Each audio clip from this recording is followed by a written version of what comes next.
Buenas tardes, bienvenidas al Museo Arqueológico Nacional. Esta tarde contamos también con una interesantísima mesa redonda que hemos organizado alrededor de una publicación de reciente aparición, El Tolmo de Minateda, cuando Ellín aún no lo era, Historia y Relatos, que edita el Instituto de Estudios Albacetenses Don Juan Manuel, que editó el año pasado, en el 23. Sus editores son justamente los participantes en nuestra mesa, los cito: Pablo Cánovas, Lorenzo Abad, Blanca Gamo, Sonia Gutiérrez, además de Antonio Selva, que es director del Instituto de Estudios Albacetenses. Muchísimas gracias por acompañarnos en esta mesa. Sabemos que a la anterior directora del Museo de Albacete y directora del Museo Arqueológico Nacional, Rubí Sanz Gamo, entre 2004 y 2010, que también es autora de este libro, le hubiera encantado estar hoy aquí con todos nosotros. Le hubiera gustado muchísimo participar en esta charla, no ha podido ser, pero le vamos a dedicar desde el Museo Arqueológico Nacional esta mesa redonda con todo nuestro cariño, con mucho afecto, esperando que en cuanto en unos días publiquemos en YouTube esta grabación, disfrute con esta presentación sobre el Tolmo, yacimiento en el que ella participó en su excavación, en su estudio, y también es autora de esta publicación.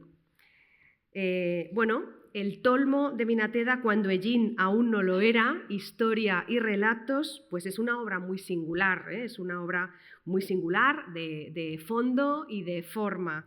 Es también la historia de un equipo de arqueología, un equipo de profesionales, y es una historia en lo personal, en lo profesional, un proyecto de vida, más de 30 años de trabajo, y justamente la publicación tiene su base en esos trabajos de investigación que desde hace más de 3 décadas se vienen desarrollando en el Tolmo, en el municipio de Ellín, en la provincia de Albacete, parque arqueológico de una ciudad trimilenaria, un espectacular peñasco, seguro que muchos de ustedes lo conocen, en una localización impresionante, con una altura muy sorprendente, que lo convirtieron en un lugar realmente estratégico para controlar esos caminos entre Albacete, Murcia y Alicante. En el Tolmo, la arqueología ha sacado a la luz un importantísimo complejo histórico y cultural de muchísimos años de duración, desde la prehistoria hasta época medieval, y la obra de la que hoy vamos a hablar justamente ofrece una muy buena reflexión sobre este importantísimo yacimiento arqueológico. Incluye presentaciones del yacimiento en su contexto desde la prehistoria, cultura ibérica, romana, época medieval hasta nuestros días.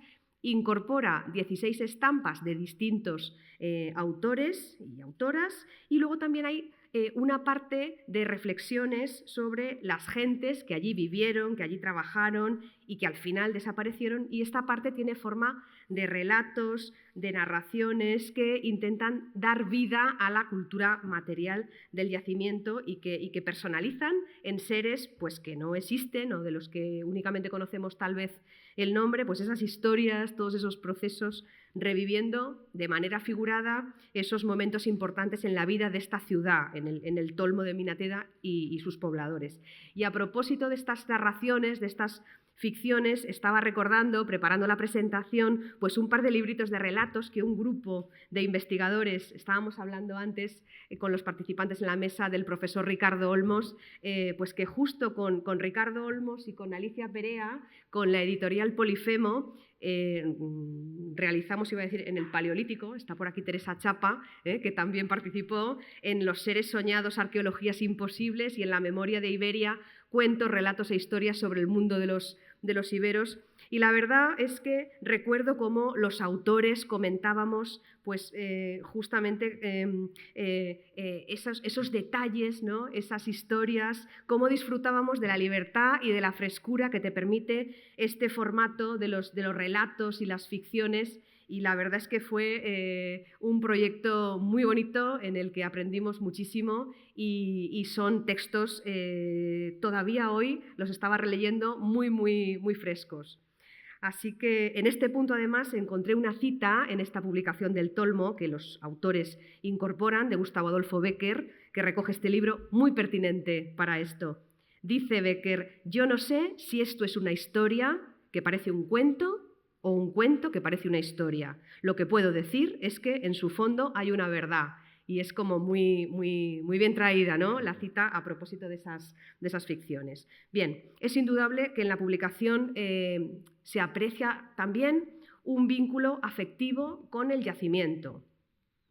De la lectura se desprende un agradecimiento a la tierra, hay un cariño, ¿no?, por el yacimiento que ha vivido y que ha sufrido pues, a lo largo de su historia, de su proceso de excavación, puesta en valor, musealización, apertura del parque, bueno, pues muchos avatares, hay un cariño también por el municipio de Ellín, y la obra, en ese sentido, pues es un homenaje también a todo ese equipo de trabajo, de campo, de laboratorio, a todo el equipo humano que ha hecho posible el conocimiento de este importantísimo yacimiento. Un proyecto, sin duda, colaborativo, con un making of gráfico final que me ha parecido muy divertido, con unas ilustraciones estupendas. Nos acompaña también la autora de esas ilustraciones de la publicación. Es un proyecto absolutamente coral, con esos retratos finales de todos y cada uno de los miembros del equipo, y la verdad es que es un lujo de publicación, llena de conocimiento, pero también de sentimiento, ¿no?, en torno a este sitio. Y contamos aquí con 4 de sus protagonistas, editores de la publicación, como decía. Muy brevemente les voy a ir dando la palabra y como tienen currículums también muy extensos, voy a sintetizarlos. Va a intervenir en primer lugar Pablo Cánovas Guillén, que es codirector del proyecto desde el año 2003, o sea, hace ya un par de décadas. Ha sido director del Parque Arqueológico hasta 2012 y en la actualidad es coordinador del mismo. Es técnico superior de Patrimonio Cultural del Ayuntamiento de Ellín, dirige su Museo de la Semana Santa y de Historia de la Ciudad, es historiador, y sus áreas de especialización son la arqueología de la arquitectura, gestión, difusión, puesta en valor del patrimonio arqueológico, director técnico de las excavaciones del Tolmo durante muchos años y bueno, ahora como muy dedicado a la tarea de los museos y la dinamización del patrimonio cultural del municipio. Por favor, Pablo.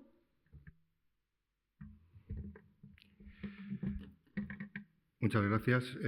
Bueno, buenas tardes a todas y a todas y muchas gracias por asistir a este acto.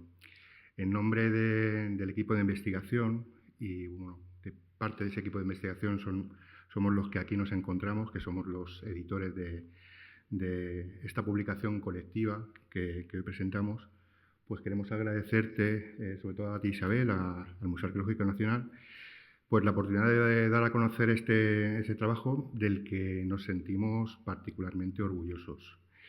Nos sentimos muy satisfechos del trabajo por 2 motivos, por el resultado, como van a poder ver si tienen la oportunidad de tenerlo entre sus manos, pero sobre todo por las implicaciones y el interés que puede despertar en un público no especializado.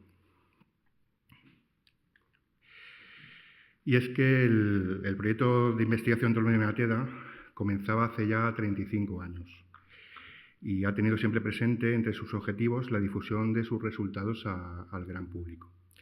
Ejemplo de ello son algunas publicaciones, las diferentes jornadas de puertas abiertas celebradas o el trabajo de creación de contenidos para la reconversión del yacimiento en parque arqueológico. Quizás el mayor esfuerzo realizado en la difusión de los resultados del proyecto ha sido su plasmación en la realización de los proyectos museológico y museográfico para la creación del parque arqueológico. La plasmación del parque ha sido un proceso a veces excesivamente lento e intermitente. Desde 2006 se realizaban acciones y se fueron creando infraestructuras. Los trabajos de investigación de las campañas de excavación, aunque nunca han estado supeditados a la creación de estas infraestructuras del parque, siempre tuvieron muy presentes la puesta en valor de los restos que íbamos exhumando. En 2008 comenzaron las acciones más importantes para la implantación del parque, divididas en 3 proyectos: la construcción de un centro de interpretación, el proyecto de urbanización, que recogía las acometidas de servicios necesarias para el funcionamiento de los edificios, y luego la creación de los accesos e itinerarios. Y por otro lado, el proyecto museográfico, que exponía los contenidos ideados en el proyecto museológico tanto en el interior del centro de interpretación como en los itinerarios exteriores que fueron creados. Desde principios de 2011, todos esos trabajos estaban totalmente concluidos, pero lamentablemente el parque permaneció cerrado hasta 2019, 8 años después, momento en el que por fin se produjo su apertura.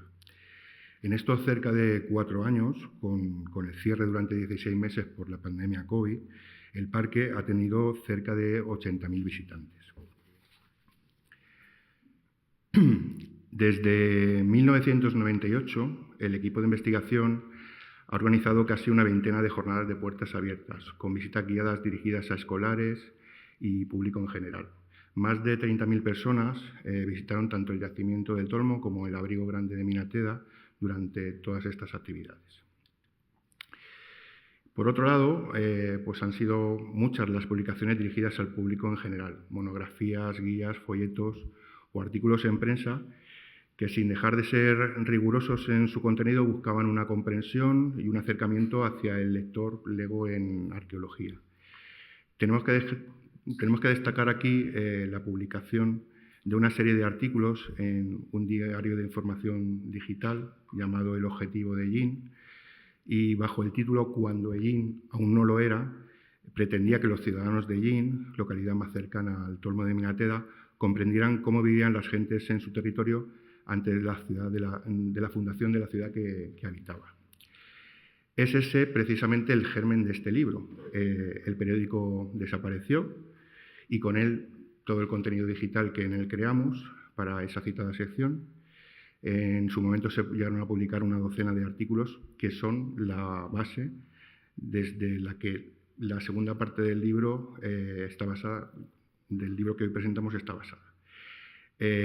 Bajo el título Tolmo de Minateda, cuando Ellín aún no lo era, historia y relatos, hemos preparado un volumen de algo más de 400 páginas que está dividido en 3 grandes bloques.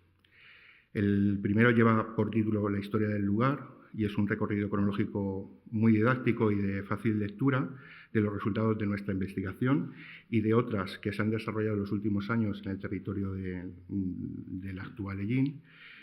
Y este bloque se complementa con el que hemos colocado al final del volumen, con las referencias bibliográficas y con la recomendación de lecturas complementarias, junto a la presentación de los autores y cómo se fraguaron las ilustraciones que acompañan los textos.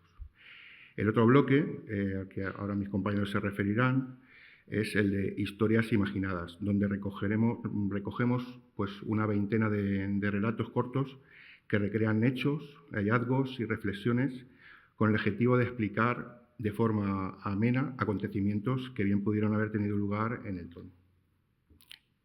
Y ya paso la palabra. El profesor Lorenzo Abad va a intervenir ahora. Él es catedrático de Arqueología de la Universidad de Alicante, lo fue hasta 2018, en la actualidad es profesor emérito de esta universidad. Él es doctor en Historia, miembro correspondiente del Instituto Arqueológico Alemán, de la Real Academia de la Historia, del Instituto de Estudios Albacetenses. Tiene un currículum larguísimo y bueno, fue justo con Rubí Sanz, iniciador de los trabajos en el Tolmo de Minateda en el año 1988, si no me equivoco, Lorenzo. Y hasta hoy pues, ha continuado vinculado al proyecto. El profesor Abad ha centrado sus estudios en la cultura ibérica, la cultura romana, sobre todo en la interpretación, en muchas cosas, pero sobre todo en la interpretación de textos epigráficos, en el proceso de municipalización, en la plástica antigua, en fin. Ha excavado muchos yacimientos ibéricos y romanos, como el Oral, la Escuela o la Alcudia de Elche. Y ha dirigido, además, muchísimos proyectos de investigación. Cuando quieras, por favor, Lorenzo. Muchas gracias, Isabel, por esta presentación. Se nota que Isabel y yo nos conocemos hace muchos años, ya antes lo estábamos hablando, y bueno, hemos seguido manteniendo la vinculación, la amistad y el interés por los temas arqueológicos comunes, entre los cuales pues está evidentemente el mundo ibérico. Pero hoy estamos aquí para hablar del libro del Tolmo de Minateda que hemos publicado, como ha dicho Pablo, a partir de los textos publicados en su momento en El Objetivo de Hellín, que nos parecía que era una lástima que desaparecieran con el periódico e incluso que estuvieran solamente en una versión digital de no mucha difusión. Entonces retomamos el proyecto y para escribir este libro y partiendo de los textos ya publicados, hemos tenido que trabajar mucho, hemos tenido que reescribir y homogeneizar los relatos originales, escribir otros nuevos, normalizar citas, referencias, documentación, aparte de plasmar también toda una introducción de tipo histórico, porque queríamos que el que se acercara a este libro tuviera, por una parte, una visión histórica más o menos tradicional, aunque aderezada de algunos elementos actuales o nuevos, y por otro, sobre todo, esos relatos que presentábamos y que pudiera encuadrar esos relatos en su ambiente cronológico. Y queríamos además que se publicara en la serie del Instituto de Estudios Albacetenses, pues en el origen del trabajo estaban los muchos años que hemos pasado en Albacete, en Hellín y en el Tolmo de Minatera. Los autores hemos escrito ya varios libros sobre el Tolmo de Minatera, no solo los editores, también los demás autores. Es un yacimiento que comparte nuestras vidas, como ya ha dicho Isabel, desde el año 1988 y al que se ha incorporado ya la tercera generación de arqueólogos. Son libros técnicos, memorias de excavación, estos que tienen ustedes ahí en la pantalla son una selección, estudios sobre excavaciones, interpretaciones, reflexiones conceptuales, históricas, sociales, nada que se haya salido de lo normal, de lo que se espera que hagan personas insertas en el mundo de la investigación. Pero este libro que hemos publicado, en cambio, sí que se sale de lo normal, porque nuestra relación con el Tolmo, más allá de lo estrictamente profesional, es una relación intensa de cariño y de familiaridad.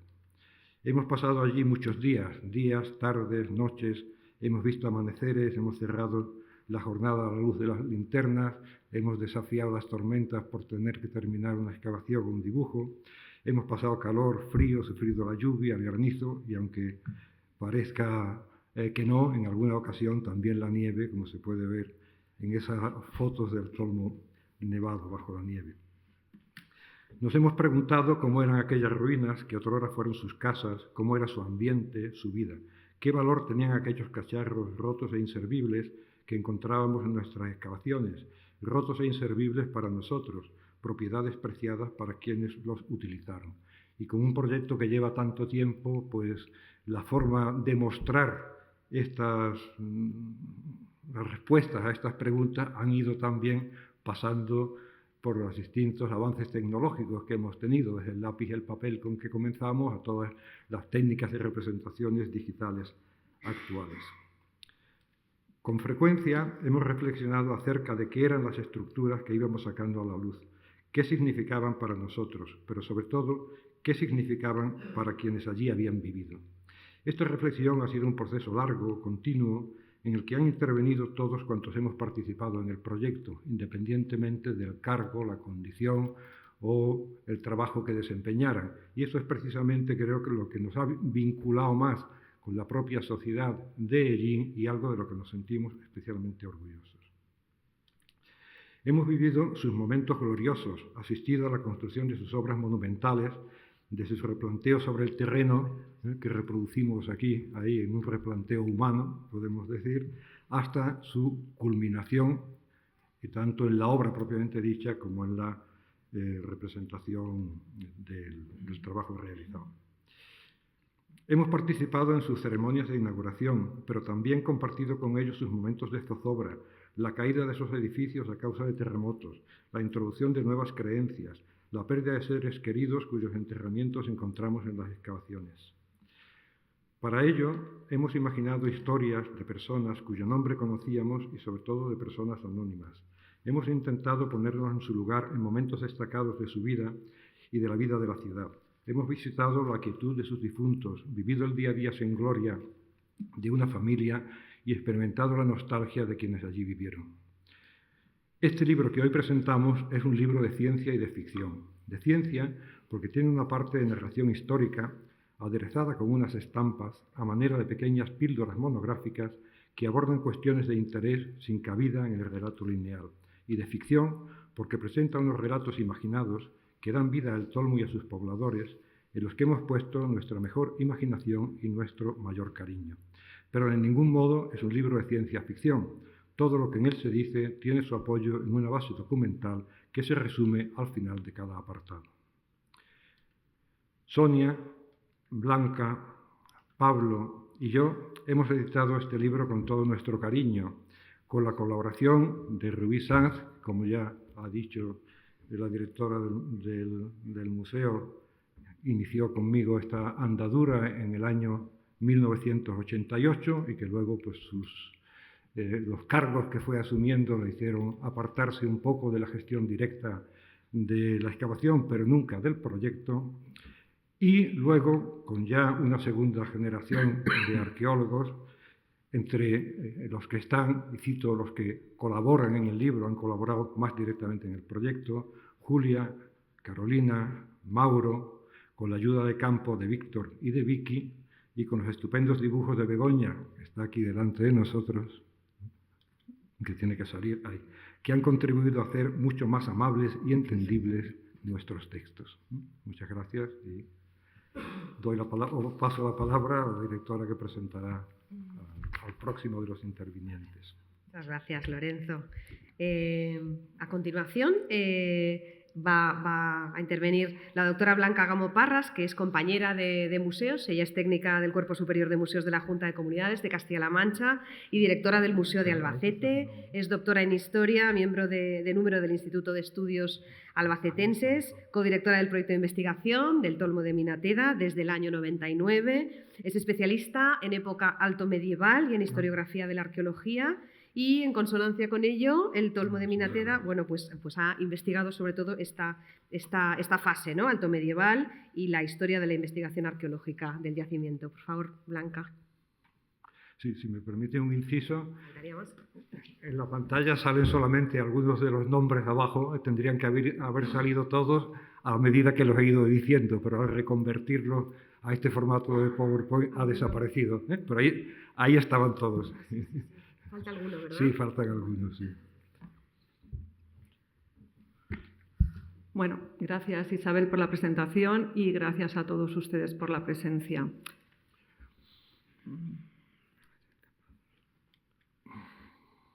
Estas palabras de Carlos María Perier, que dan comienzo al libro que presentamos, también nos sirven de introducción para el bloque dedicado a la historia del Tolmo y de su comarca. Y es que nosotros no hemos sido los primeros en investigar sobre el sitio, ya lo hicieron otros antes que Perier, el canónigo Lozano, en el siglo XVIII, y después que él, el abad Breil, a principios del siglo XX, solamente por citar algunos. El Tolmo es un sitio con una larga vida y aunque nosotros queríamos escribir cuentos, ese era de verdad nuestro objetivo, fuimos conscientes de que explicar la historia del Tolmo y de su entorno ayudaría al lector a encajar, si se me permite la expresión, las historias imaginadas en sus diferentes contextos históricos. Y así, aunque no está en el origen del libro, la historia del lugar, ha acabado siendo su primera parte.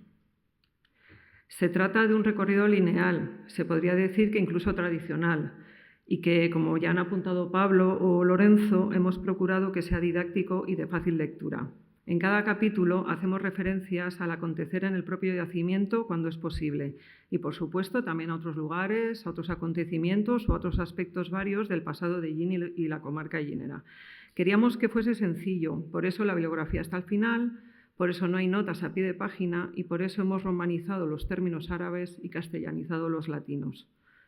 Los textos son nuestros, aunque para la parte dedicada al mundo ibérico y romano hemos contado con la colaboración de Rubí Sanz, quien durante algunos años fue codirectora de la excavación del Tolmo, como ya se ha expresado en esta mesa, y de alguna manera siempre ha estado ligada al proyecto. Para redactar los distintos capítulos hemos tenido en cuenta los resultados de las investigaciones de otros arqueólogos, historiadores que han trabajado diferentes cuestiones relacionadas con Ellín. Ellín es una extensa comarca, no solamente en territorio, como ven en la imagen, también en su historia, que abarca desde la prehistoria hasta el momento actual. El relato lineal, como también ha comentado Lorenzo, se interrumpe hasta en 16 ocasiones para dar paso a lo que hemos denominado estampas, que, como ya se ha comentado, son pequeñas píldoras monográficas. Las estampas tienen una maquetación distinta y eso es porque tienen un color de fondo diferente y distinto tipo de letra. Están diseñadas para ser fácilmente localizables dentro del libro y ello es así porque queríamos que el lector pueda, según su tiempo o su interés, leerlas en su lugar correspondiente, leerlas todas seguidas si es su intención o incluso saltárselas si le parece oportuno. Las estampas completan, pero no son imprescindibles para seguir el hilo del libro. Su nombre, Estampas, es un claro homenaje a Antonio García y Bellido, quien en compañía del entonces director del Museo Arqueológico Nacional, Blas Taracena-Aguirre, y que era director del Museo de Albacete, Joaquín Sánchez Jiménez, realizaron excavaciones en el Tolmo al comienzo de los difíciles años 40 del siglo XX. En el año 42 hubo una campaña que fue heroica por la época, por las circunstancias y por los medios. Algunas de las estampas tienen su origen o son directamente los artículos publicados previamente en la revista digital El Objetivo de Yin, como ya han comentado también ellos, porque de este modo recuperábamos unos textos que habían sido concebidos para contribuir a la divulgación del Tolmo de una forma amena. Unos están escritos por nosotros y para otros hemos solicitado la colaboración de Mauro Hernández, de Rubí Sanz, de Carolina Domenech y de Julia Sarabia. Las estampas tienen un reparto diverso. No hay el mismo número para cada capítulo, porque nuestro conocimiento es desigual. En relación a la temática, hay episodios que tienen que ver con aspectos concretos de la historia del Tolmo que no tenían cabida en el relato lineal. Otros abundan en asuntos de importancia para la comarca, aunque no necesariamente para la propia historia del yacimiento. Y por último, hay cuestiones sobre temas generales, como por ejemplo el terremoto de Lisboa de 1755, que tuvo su réplica en el Tolmo de Minateda. Como ven ustedes en la imagen, esa peña desgajada en la que luego se construyó una casa es una peña caída de la parte alta cuando el terremoto de Lisboa, y que es la imagen que cierra esta breve exposición de la historia real para dejar paso a las historias imaginadas.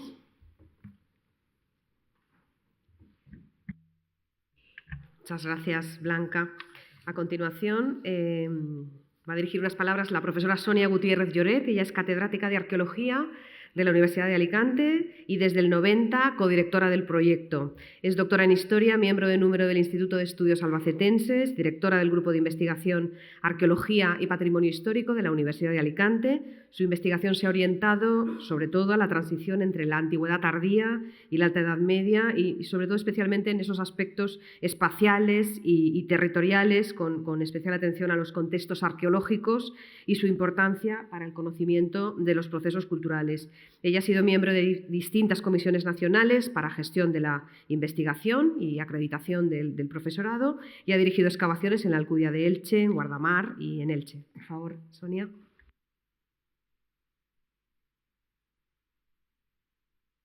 ¿Se me oye ahora? Que no tengo una gran voz.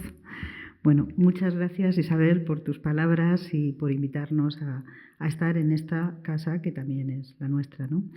En esta rayuela, si me permiten recordar a Julio Cortázar y a su libro, en el que cada uno de los lectores y de los autores puede leer el libro y escribir el libro, al derecho, al revés, debo de decir que me ha tocado la mejor parte, porque como ha dicho Blanca, todos queríamos escribir cuentos, en realidad.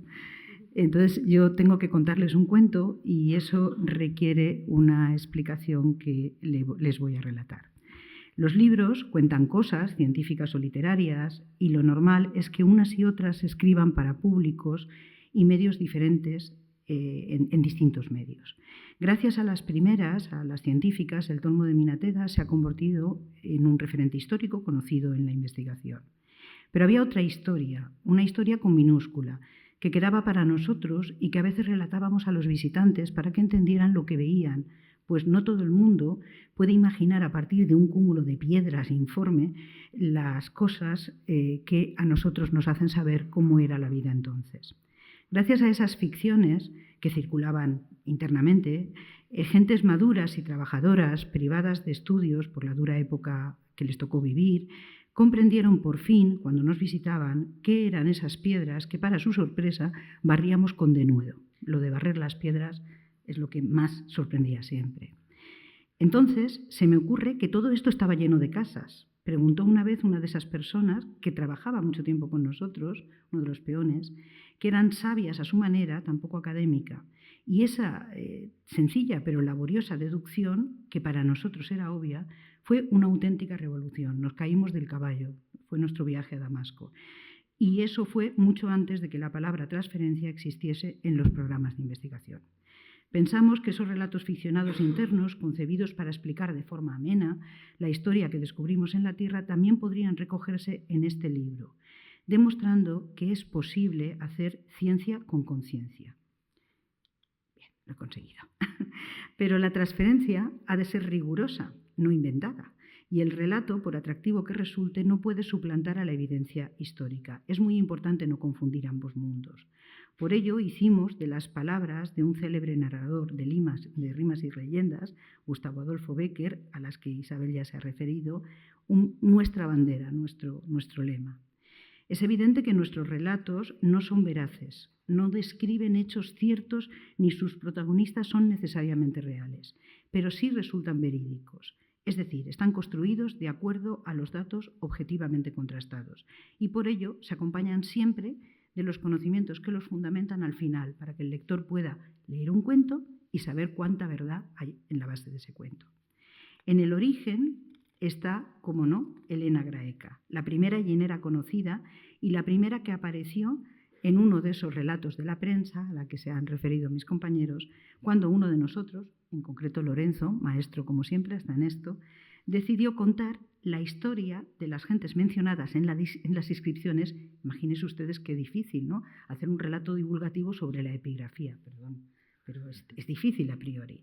Y entonces decidió contar la historia de estas gentes a través del dicharachero espíritu de un fantasma de una griega pitagórica, nuestra Elena Graeca.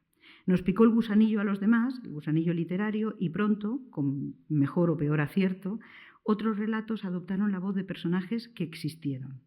La propia Elena, cuyo nombre luce en su lápida, el legado Lucio Domicio a Enobarbo, inmortalizado en la inscripción romana de la puerta, o, por ejemplo, Juan Moreno Lorenzo, que nació en el Tolmo en 1909 y dejó constancia de que volvía a la casa donde nació en un grafiti de 1974. Fueron igualmente reales, aunque innominados, otros personajes cuya vida, nombre y milagros imaginamos a partir de unos restos, estos irreales, que descansaban en paz en los cementerios del Tolmo. El desafortunado pastor de la Edad del Bronce, que murió y fue enterrado en el yacimiento, el joven constructor de la basílica al que llamamos Guma Picto, la visigoda Florencia, tan encorvadita la pobre, a juzgar por la espalda que se ha conservado, o Alí, al que llamamos Alí, que murió de un espadazo en la cabeza en un convulso siglo IX cuando la ciudad comenzó a dejar de serlo. Por fin hubo protagonistas directamente inventados, ellos que no sus circunstancias, como el íbero Abadutiker, menudo nombre le pusimos al íbero, la anónima romana que prestó su rostro a un famoso busto, la niña musulmana Aisa y toda su parentela, extensa por demás, el comes Teudeguto, al que imaginamos suscribiendo el pacto entre el Dux Teudomiro y el conquistador Abdelaziz ibn Musa, estos ambos reales, y acordando, también imaginariamente, casar a su hija Hermesinda de Ello con los recién llegados. Pero no eran imaginarios los matrimonios mixtos. Por fin, Crisanto y su imaginario amigo Nicomedes, junto con su hijo real, Juan Moreno, nos permitieron recrear la historia reciente del Tolmo con las memorias de personas que conocieron esa vida y que a lo largo de estos años habíamos ido entrevistando. Sus ilustraciones permitían recrear lo evanescente, como la liturgia de un bautismo en época visigoda, y terminaron por cobrar vida propia, entrelazando sus historias en nuestra imaginación. Empezamos a pasar de un relato a otro dentro de nuestra propia imaginación. Por ello, la menuda Aisa, la niña musulmana, soñaba con el espíritu de Elena Graeca, acunada por los cuentos de Casí ben al-Kutí, el hijo del godo Teudeguto, que aparecía en otro relato, y que era abuelo del alfarero que tenía en su horno en el solar de lo que antes fue una antigua Canisia, iglesia en árabe. Llegamos a imaginar linajes ficticios, como ven ahí, que hiciesen veraces las historias y sirvieran para contar cómo era la vida de la ciudad medieval y explicar su abandono. Conscientemente aprovechamos también las historias imaginadas para dar voz a los olvidados de la historia, con mayúscula, los que nunca salen en la película. las invisibles mujeres ilunitanas, iberas, romanas, musulmanas o de hace 60 años. Los niños, la gente humilde, pastores, artesanos, jornaleros, gentes de ayer mismo, que como nos dijo una mujer que allí vivió, que son las más sabias, son también el tolmo verdadero. Llevados por la emoción, a estas alturas ya estábamos que no cabíamos, incluso nos atrevimos a dar voz a aquellos que nunca tuvieron boca ni raciocinio, como el precioso y sabio león esculpido o la humilde cerámica que viajó por todo el Mediterráneo en la Alta Edad Media conteniendo óleos sagrados. He de decir, en honor a la verdad, que esa no es nuestra, es la pieza entera de los fragmentos de esas piezas que nosotros hemos encontrado, ¿no? ¿Y por qué los objetos no nos habrían de contar su historia cuando nuestro detectivesco trabajo como arqueólogos consiste precisamente en hacerlos hablar? Por eso, nosotros, junto a quienes, como se ha dicho también, nos precedieron desenterrando el pasado, como Breil o los directores de los museos de Albacete y de esta misma casa, también quisimos formar parte del relato y le dejamos entonces la voz al propio Tolmo para contar nuestra llegada, para convertirnos también en parte de la historia que hemos hecho entre tantos y durante tantos años. Pero si queríamos insuflar vida a un desolado paisaje de ruinas arqueológicas que a veces resulta muy difícil imaginar habitado, era necesario ilustrar nuestras historias con humanidad veraz y rigurosa. De ello se ha encargado el lápiz y el ordenador, porque ahora ya se hacen las cosas de otras maneras, de Begoña Movellán Quesada. Y ahora es cuando el foco de luz la ilumina, ¿no? Ahí en primera fila. Que nos ha ayudado, según sus propias palabras, y como no se puede expresar mejor, las voy a leer, a resaltar la parte humana de la historia del Tolmo y su relación con nuestro presente a partir de las experiencias de sus investigadores, cuyas vivencias a lo largo de estos años han dado sentido y dan forma al dibujo de sus relatos. No pudimos resistirnos a contar el largo viaje de la idea al papel y a participar también en la escenografía, con cameos, como figurantes de una historia que es también la nuestra. Este proceso creativo, que aúna rigor científico por una parte y una buena dosis de sentimiento y humor por otra, ha sido sin duda lo más divertido de este proyecto. Detrás de cada lámina de Begoña hay largos debates sobre qué ilustrar y cómo hacerlo, profundas discusiones, bocetos que iban y venían, muchas horas de trabajo, humor, cariño y muchos WhatsApp, porque parte era pandemia. No sabemos si hemos conseguido cumplir nuestro propósito, no sabemos si hemos llegado a buen puerto, pero podemos asegurarles que hemos disfrutado muchísimo de este particular viaje al Cerro Amesetado, que es nuestra Itaca particular. Si ustedes disfrutan leyéndolo, nosotros consideraremos que hemos logrado nuestro objetivo. Muchas gracias, Sonia. Muy bonitas esas historias imaginadas y esas ilustraciones fantásticas. Bien, y vamos a terminar estas intervenciones con Antonio Selva, que es director del Instituto de Estudios Albacetenses. Él es licenciado en Geografía e Historia por la Universidad de Murcia y realizó en los años 80 sus primeros trabajos de investigación precisamente sobre el Tolmo de Minateda, con sus publicaciones también sobre el Tolmo, y a lo largo de su trayectoria profesional ha publicado y coordinado numerosos estudios de etnología, historia, etnografía albacetenses. Es director del Instituto de Estudios Albacetenses de la Diputación Provincial de Albacete, que es un organismo que se ha caracterizado justamente por una intensa actividad editorial relacionada con la cultura y con la investigación de la provincia. Por favor, Antonio. Buenas tardes. Agradezco la presencia de todos ustedes y de los que me acompañan en la mesa, y también, por supuesto, a la directora del Museo Arqueológico Nacional. Es la segunda vez en los años que llevo al frente del instituto que estoy en esta mesa. Con anterioridad fui presentando las actas de la primera reunión científica de arqueología de Albacete. La arqueología en el instituto ha estado muy presente porque nosotros, que como acaba de decir la directora, somos un organismo autónomo de la Diputación de Albacete, integrados en la Confederación Española de Centros de Estudios Locales, que a su vez está en el Consejo Superior de Investigaciones Científicas. Nuestros fines están claramente descritos en los estatutos, son investigar, divulgar y con ello contribuir al desarrollo económico, social y cultural de la provincia de Albacete. El instituto se creó, somos hijos de la transición, en el año 77, fueron un grupo de 8 personas. Entre ellas estaba Rubí Sangamo. Rubí, con apenas 26 años, que creo que tendría aproximadamente entonces, Fue además la primera mujer y formó parte de la junta directiva, entonces era junta directiva, durante todo el tiempo previo a que entrara a desempeñar cargos públicos. Fue secretaria del instituto, fue también y siempre fue presidenta de la sección de arqueología y prehistoria. Lo dejó para marchar primero a Toledo y ya después cuando vino aquí al Museo Arqueológico Nacional. El peso de la arqueología en el instituto es muy importante, y es muy importante porque de esas 8 personas, aparte de Rubí, también estuvo Samuel de los Santos, entre esos primeros fundadores. El fondo bibliográfico del instituto dedicado a la arqueología es muy importante y por eso es muy consultado.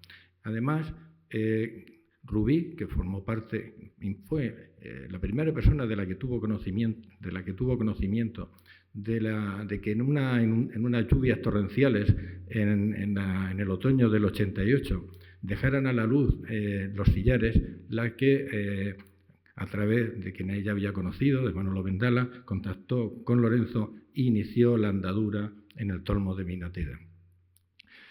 A lo largo de todos estos años, el Instituto ha colaborado no solo con las publicaciones, las numerosas publicaciones, sino también con ayudas económicas. En los principios fueron también las ayudas del Instituto, recientemente también, y además el Instituto tiene una línea específica, tiene una línea de premios, ayudas a la investigación, pero tiene en concreto unas para las subvenciones para ayudas para el patrimonio arqueológico local y además subvenciona directamente 4 yacimientos arqueológicos. Uno de ellos, precisamente, hace unos meses estuvieron aquí presentando los resultados sobre la alquería de la Graja con la primera mezquita rural encontrada en Castilla-La Mancha.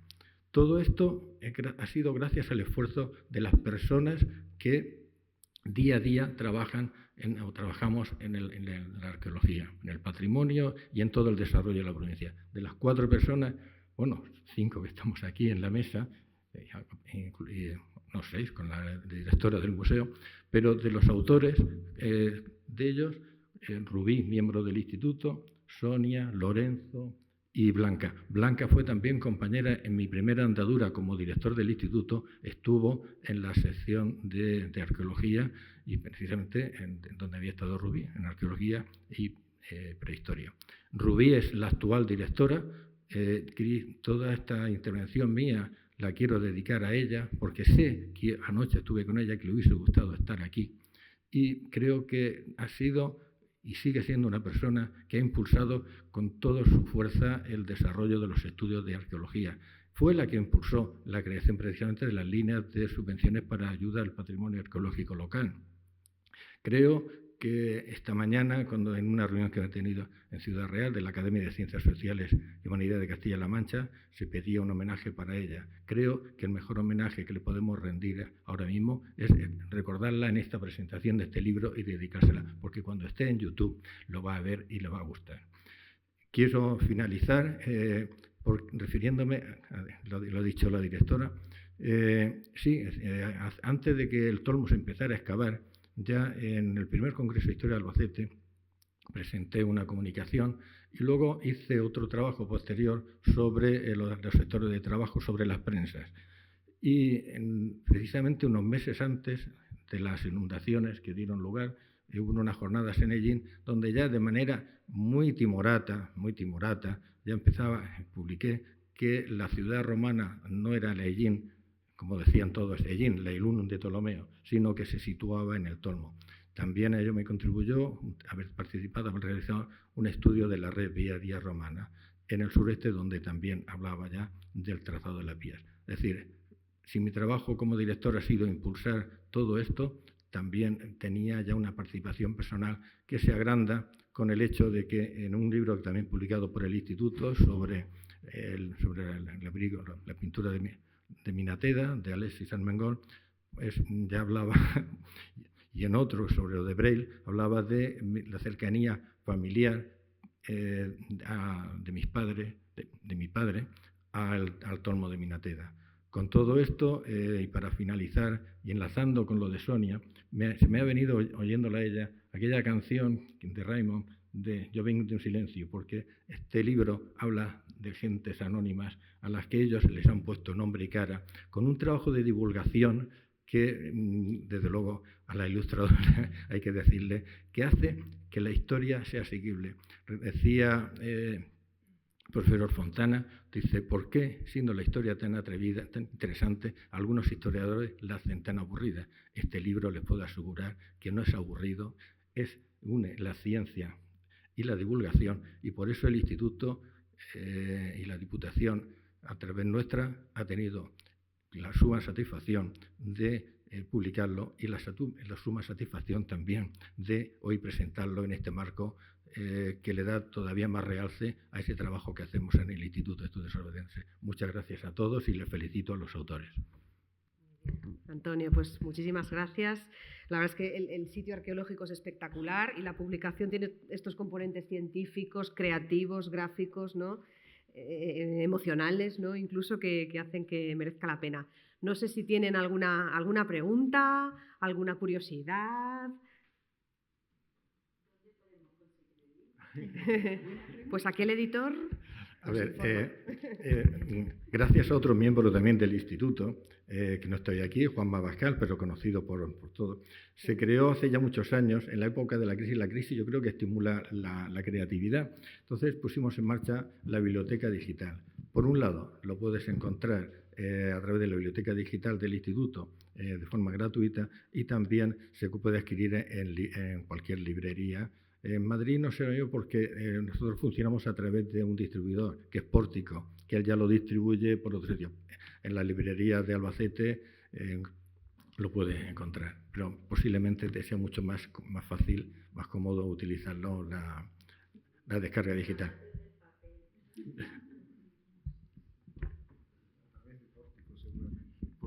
A través de Pórtico seguramente lo podrás adquirir. Tenía una pregunta un poco de presente y de futuro.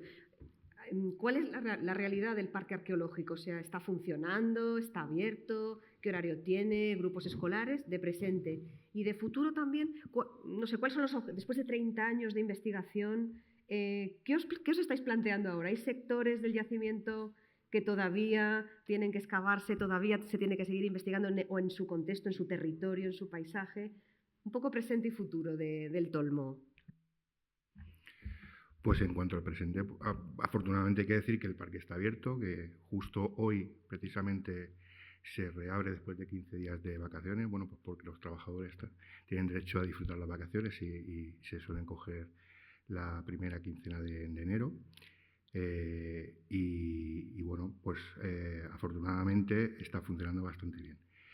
Tuvimos un primer año 2019, una vez que se abrió, muy sorprendente. Se rompieron todas las expectativas en cuanto a visitantes. Tuvimos el parón por la pandemia y afortunadamente, bueno, pues una parte importante de nuestros visitantes son los escolares. Este año ya, durante este curso, han retomado esas salidas y esas visitas, y eso ha hecho que volvamos a los números de 2019. Es un yacimiento que es un parque arqueológico que está al lado de una vía de comunicación importante. Todavía hay cosas por mejorar, entre otras la señalización. O sea, llevamos desde el año 2002 pidiendo, rogando un cartel que desde la autovía indique que hay un parque arqueológico, pero aún así, bueno, pues gracias también al trabajo que se está haciendo desde tanto la Junta como el Ayuntamiento como el propio parque de difusión, pues cada vez es un parque arqueológico más conocido y su presencia llega a más gente y eso pues incide en el número de visitas. O sea que yo afortunadamente, si esto lo hubieras preguntado hace 5 años, pues aquí habríamos llorado bastante porque hemos pasado muchas vicisitudes, pero ahora mismo tenemos un presente y un futuro, al menos inmediato, muy prometedor. Bueno, y para completar lo de Pablo, el parque tiene una página web Y bueno, las visitas se pueden concertar a través de la página web o de un teléfono que también sale en la página, por si alguno está animado a visitar. Son visitas guiadas, además se proyecta un vídeo, hay una experiencia de realidad aumentada, así que pues, es interesante para todo tipo de edades. Sí. Bueno, el pasado y el futuro es, digamos que nosotros hemos sido en ese sentido un poco Ulises y Penélopes todos y hemos estado, es un viaje de 30 años con muchos momentos difíciles. Y antes de contestar, quería llamar la atención sobre algo que para nosotros es tan obvio que no hemos señalado, que es la portada y la contraportada del libro, que es todo un canto, también de Begoña, claro, todo un canto a la perspectiva de que la historia no tiene tiempo, que es diacronía, que todo es objeto de estudio y por eso llegaba un romano de día desde el Levante y salía un coche de los años 30 de noche desde, digamos, hacia el interior. Dicho esto, 30 años de trabajo son muchos años y efectivamente esto plantea problemas de reflexión. Justo ahora estamos en un impasse de reflexión importante en el que también, es justo decirlo, la Junta de Comunidades de Castilla-La Mancha se ha volcado. Por ejemplo, se ha abierto en paralelo un programa de restauración, porque claro, es muy bonito sacar, pero hay que mantener, ¿no? Y pandemia, periodos, ha sido complicado. Entonces ahora mismo se ha intervenido para consolidar y restaurar una parte que lo necesitaba y al hilo de esa reflexión estamos planteando, o sea, no se puede excavar por excavar, nunca excavamos por excavar, excavamos para responder a preguntas históricas. Muchas las hemos respondido, otras se han planteado en lugares nuevos.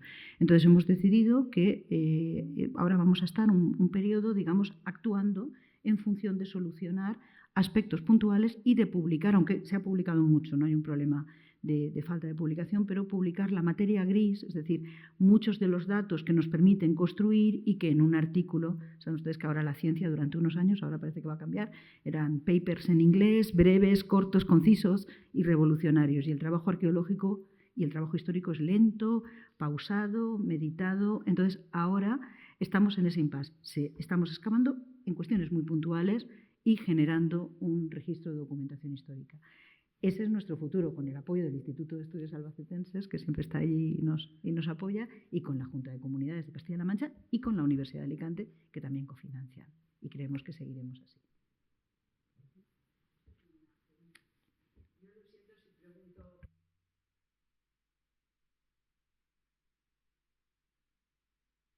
Que no soy experta en la materia. Veo que está en la Universidad de Alicante, Castilla-La Mancha. Pues quería hacer dos preguntas. Una era la relación del Tolmo con Elche y la segunda, qué tal se lleva lo que es la coordinación entre distintas administraciones.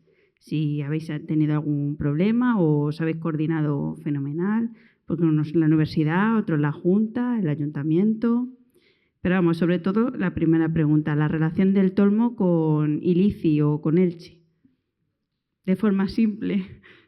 Pues yo contesto por la segunda. La relación que tenemos es buena, es muy buena, diría yo. De hecho, desde que empezamos la Universidad de Alicante, el Museo de Albacete han codirigido el proyecto, han colaborado estrechamente. En un primer momento, como ha dicho Antonio, también el Instituto de Estudios Albacetenses colaboró incluso económicamente. En los primeros momentos son siempre los más difíciles de puesta en marcha de un proyecto además como el del Tolmo, que empezó por el sitio más difícil, el Reguerón, donde había una acumulación estratigráfica inmensa, pero producido en buena parte por construcciones, destrucciones, terremotos, arrolladas, etc. De manera que estuvimos varios años allí sin enterarnos muy bien de qué era lo que estábamos haciendo. Todo lo documentábamos, pero la interpretación histórica se nos quedaba coja. Entonces esa es la primera parte. Y con la Junta de Comunidades también siempre ha sido muy buena la relación. Depende también de las personas. Con unas personas nos hemos entendido estupendamente, con otras nos hemos entendido menos estupendamente, pero en cualquier caso siempre bien. Y en cuanto a la relación de Irunum con Ilici, bueno, no sé por qué Elche me pregunta, ¿por Elche de la Sierra o por Elche de Alicante? Por el de la Alcudia, vale. Es que también el Elche de la Sierra también tiene ahí su parte.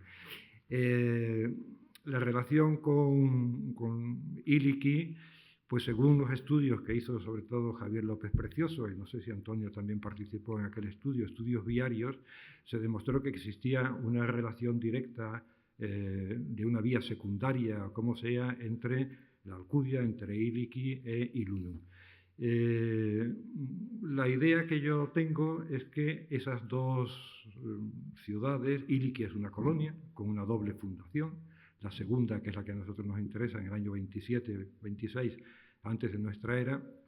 Ilunum es un municipio datado clarísimamente, yo creo que es la ciudad romana que mejor datada está por la inscripción que encontramos en el año 9 antes de nuestra era, en otoño-invierno del año 9 antes de nuestra era, pues son dos ciudades que surgen sobre ciudades previas, indígenas, en el caso de la Alcudia, Iliki, en el caso de Ilunum, no sabemos cómo se llamaría, pero se llamaría parecido, porque todos esos nombres que empiezan por Ilu, Ili, etc., son nombres prerromanos incorporados luego al nombre romano. Son dos ciudades que tienen un nacimiento relativamente próximo, que prosperan y que luego tienen una vida diferente. Iliki perdura, sigue existiendo a lo largo de todo el tiempo, e Ilunum, a partir de finales del siglo I, comienzo del siglo II